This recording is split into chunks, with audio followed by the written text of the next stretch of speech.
मैत्रीसाठी या पुराणातल्या कथांची गरज आहे का साहेब? पुराणातल्या कथांची गरज नाही हो.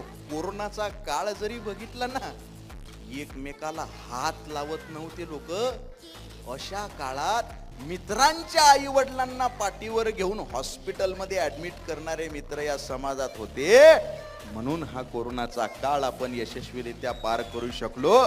अरे मित्र गरीब असतो, मित्र श्रीमंत असतो, मित्र हुशार असतो, मित्र मंद असतो, पण तो जोपर्यंत सोबत आहे ना, दुःखासाठी काळजाचा दरवाजा बंद असतो. मित्र शेमडा जरी असला तरी तो तुम्हाला कधी आत्महत्या करू देणार नाही. म्हणून एक तरी आपला मित्र असला पाहिजे. गौतम बुद्धांनी सांगितलं, जगातलं सर्वश्रेष्ठ नातं, ज्याला जात धर्म पंथ पक्ष लिंग वर्ण भेद सीमा प्रांत कशाचीच गरज नसते, असा बियॉन्ड लिमिट